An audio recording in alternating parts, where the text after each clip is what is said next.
नमस्कार, आज़ाद भारत न्यूज में आपका स्वागत है।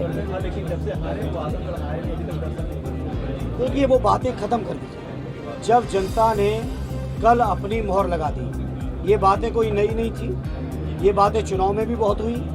अगर उन बातों में दम होता तो जनता की मोहर इतनी बड़ी नहीं मिलती। आजमगढ़ की समाजवादी लोगों ने, हमारे विधायकों ने, हमारे वरिष्ठ नेताओं ने जो यहाँ संघर्ष किया है, ये जिला कोई मामूली जिला नहीं है। ये नेताजी के जज्बातों का जिला है, उनके बनाए हुए रिश्तों का जिला है। नेताजी ने इस जिले को अपनी धड़कन समझा है। आरडी राष्ट्रीय अध्यक्ष जी ने यहीं इस बैठौली की सभा में आके इस चुनाव में कहा था, कन्नौज, इटावा, मैनपुरी, बदायूं हमारे सब गढ़ हैं, लेकिन आजमगढ़ सबसे बड़ा गढ़ है। तो जहाँ इतना फक्र हो हमारे राष्ट्रीय अध्यक्ष जी को, आरडी नेताजी को जिस जिले पे फक्र हो, वहाँ ये बातें मुद्दा भी लोगों की बातें हैं। और रही बात आज में चुनाव परिणाम आने की बात, मैं कह रहा हूँ 2 महीने के अंदर आजमगढ़ के लोग उनसे सवाल करेंगे जो हमसे सवाल कर रहे हैं। जो समाजवादी पार्टी का पुराना इतिहास था सदैव नेताजी के कार्यकाल में, 2004 के चुनाव में, उस कार्यकाल के समय जो परिणाम आए थे, उस परिणाम को दोहराया है। मैंने कल अपने कार्यालय के कार्यकर्ताओं के बीच एक बात कही थी, आज अगर सदैव नेताजी होते तो दुनिया में सबसे ज़्यादा अगर कोई प्रसन्न होता तो आज सदैव नेताजी होते, क्योंकि उनका सपना रहा है पार्टी का विस्तार हो। उनका सपना रहा है कि समाजवादी पार्टी कभी बुजुर्ग ना हो, हमारी पार्टी हमेशा नौजवान रहे। तो आज जो जनता ने परिणाम दिया है, ये नेताजी के सपने को पूरा किया है।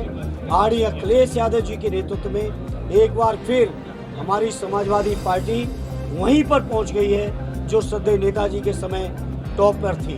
उसी तरह की पार्टी आज हमारी बहुत मजबूती के साथ खड़ी हुई है। एनडीए सरकार बनाने के लिए राष्ट्रपति के यहाँ प्रधानमंत्री ने अपना इस्तीफा सौंप दिया है और नई सरकार के गठन के लिए हो गए। अब राष्ट्रीय अध्यक्ष जी हैं, इंडिया गठबंधन के हमारे बड़े लोग हैं, उन पर फैसला लेंगे।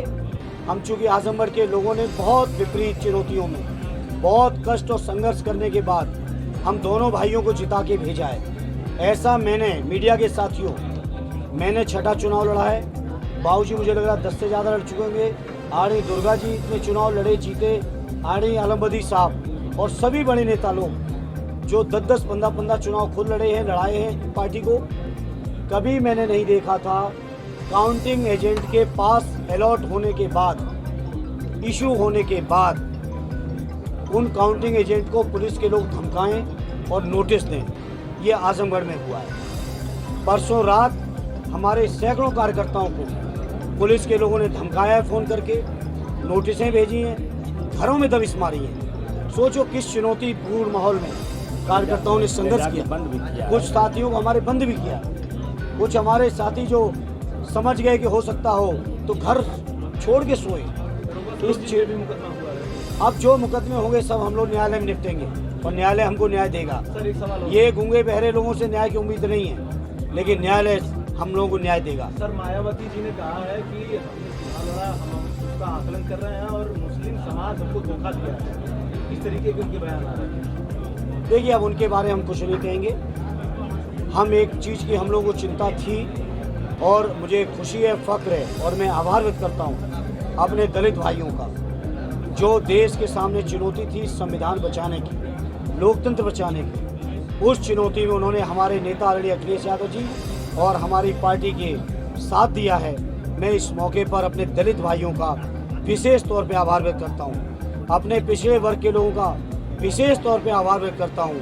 पीडीए के साथियों का, जिनके सहयोग के बिना इतना ऐतिहासिक परिणाम आ पाना संभव ही नहीं था। माइनॉरिटी के लोगों का, कोई लोगों ने तिकड़म कुछ भी की हो, किसी ने कुछ तिकड़म की हो, कहीं कहीं उम्मीदवारी की तिकड़म की, कहीं और स्थानीय तिकड़में हुई, कई जिलों में टिकटें भी बदली गई, लेकिन हमारे माइनॉरिटी के लोगों ने, हमारे पिछड़े लोगों ने, हमारे दलित भाइयों ने, हमारे प्रगतिशील जितने अगड़े भाई भी थे जो लोकतंत्र को चाहते थे, जो संविधान को चाहते थे, उन सब ने भरपूर सहयोग किया है। और इसीलिए आप परिणाम जब देखोगे तो इंडिया गठबंधन के जो उम्मीदवार हैं वो बड़े मार्जिन से जीते। हमारे आधे से ज़्यादा उम्मीदवार तो 1 लाख से ऊपर से जीते हैं। तो को लेकर के आपने क्या रोड मैप वगैरह किस तरीके से तैयार किया? मैंने उस समय भी कहा था, आज भी उसी बात को दोहराता हूँ। हम लोगों को कोई बड़े रोड मैप की ज़रूरत नहीं है, क्योंकि आजमगढ़ के विकास की बुनियाद, विकास का सपना सदैव नेताजी ने रख दिया था। आदरणीय अखिलेश यादव जी उसको आगे बढ़ाया है। उसी रास्ते पे चलते हुए आजमगढ़ के लोगों की ज़रूरत के हिसाब से उसको और आगे बढ़ाएंगे। जहाँ यहाँ मेडिकल कॉलेज की दुर्व्यवस्था को दुरुस्त कराना है। तिवारा के लोगों की एक समस्या, गंभीर समस्या है। लाखों की आबादी निवास करती है, समस्या है। मैंने चुनाव अभियान के दौरान महसूस किया कि पूरे ज़िले के अंदर अगर सबसे ज़्यादा जाम की समस्या कहीं है तो जीएनपुर में है। ये मैंने अभियान के दौरान जब दौरे किए तो महसूस किया। तो इस तरह से जहाँ जहाँ जैसी ज़रूरत पड़ेगी हम लोग आगे बढ़ते रहेंगे।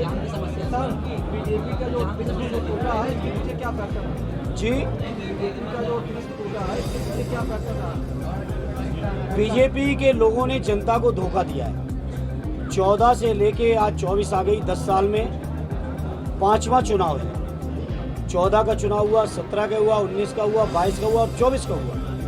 पांचों चुनाव में लोगों को गुमराह करने की बीजेपी ने हर संभव कोशिश की। चूँकि मोदी जी आए थे गुजरात से, उत्तर भारत के लोग वाकिफ नहीं थे। मीडिया के लोगों ने, आप सब लोगों ने, बीजेपी के लोगों ने जो भी उनको प्रमोट किया, उनकी इमेज को, लोगों ने मान लिया कि शायद 2 करोड़ रोजगार मिलेंगे। लोगों ने मान लिया कि महंगाई कम कर देंगे। लोगों को यकीन हुआ कि शायद रुपए की स्ट्रेंथन होगी, अर्थव्यवस्था में मजबूती आएगी। लोगों ने जिस तरह के भाषण दिए थे उन्होंने कि मैं देश नहीं बिकने दूंगा, और लोगों ने 10 साल में महसूस किया कि बीजेपी के लोग, समझ लो, जो चुनाव में वादा करें ठीक उल्टा चलते हैं। जो बेरोजगारी खत्म करने का दावा कर रहे थे, आज देश के अंदर बेरोजगारी की दर सबसे ज़्यादा है। जिन्होंने महंगाई खत्म करने की बात की, सबसे ज़्यादा महंगाई है। जिन्होंने बात की थी देश नहीं बिकने दूंगा, देश की कोई सार्वजनिक विभाग या संस्थाएं नहीं बची हैं जिनको बीजेपी के लोगों ने न बेचा हो। तो लोगों को ऊपर से जो पर्दा था, जो एक कृष्ण बनाया गया था, वो इस चुनाव में लोगों की नज़र में आ गया, समझ में आ गया। और जो हमारे नेता आदरणीय अखिलेश यादव जी ने एजेंडा सेट किया था या लोगों की बातों को रखा था, लोगों ने आज उस पर भरोसा किया। और आज हम फख्र के साथ कहते हैं, लखनऊ से चलिए, बाराबंकी से घुसिए, फैजाबाद, अयोध्या, अंबेडकर नगर, आजमगढ़, जौनपुर, मऊ, बलिया, देवरिया, गाजीपुर, कहीं तक चले जाइए, बिहार की सीमा तक, एक बनारस को अपवाद छोड़ दो तो लोगों ने कहीं खाता नहीं खुलने दिया। सर, समाजवादी पार्टी देश में तीसरी सबसे बड़ी पार्टी बन चुकी है, लेकिन इंडिया गठबंधन सरकार में आने से काफी कतई दूर नहीं है। अभी देखिए आगे होता क्या। अभी तो सांसद चुन के दिल्ली पहुंचे भी नहीं है। अयोध्या में जिस तरीके से भाजपा की हार हुई है, क्या लगता है अयोध्या की जनता की अंतरात्मा की आवाज जग गई? बिल्कुल, अयोध्या के लोग का मैं आभार व्यक्त करता हूं, धन्यवाद देता हूं, और बड़ी जिम्मेदारी से कहता हूं मीडिया के साथियों, हालांकि आप लोग भेजोगे तो हो सकता है ऊपर से काट दिया जाएगा। भगवान राम की भी मर्यादाओं को तोड़ने का काम बीजेपी के लोगों ने किया। लोग दावा करते रहे कि हम भगवान राम को लाए। अगर भगवान राम के प्रति श्रद्धा है, भाव है, अगर वो ईश्वर की उनको मानते हो आप, तो कम से कम ये दावा तो ना करो। आपने कहा कि भगवान राम को हम लाए।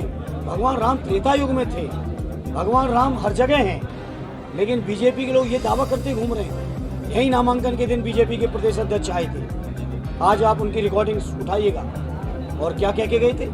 तो इसलिए भगवान राम भी इस बार नाराज हो गए, और उनके भी जो स्थान थे, चाहे अयोध्या हो, चाहे चित्रकूट बांधा हो, सारी जगह पर बीजेपी हारी है। जिस तरीके से बीजेपी बनारस में चुनाव जीती है, प्रधानमंत्री वहाँ चुनाव लड़ रहे थे, लेकिन काफी कम मार्जिन रहा। इंडिया गठबंधन ने काफी चैलेंज किया, क्या कहेंगे? हमारे राष्ट्रीय अध्यक्ष जी लगातार कह रहे थे कि क्योटो में संघर्ष है, हो सकता है, शायद लोगों को अंदाज होता है इतने नजदीक आएंगे तो लोग वहाँ भी परिणाम बदल देते हैं। लेकिन जिस तरह से ग्राफ गिरा है, मीडिया के लोगों, पूरा देश महसूस कर रहा है कि झूठ की राजनीति लंबे समय नहीं चल सकती, धोखे की राजनीति लंबे समय नहीं चल सकती। दिन भर पिछले की बात बीजेपी के लोग भाषण दिए।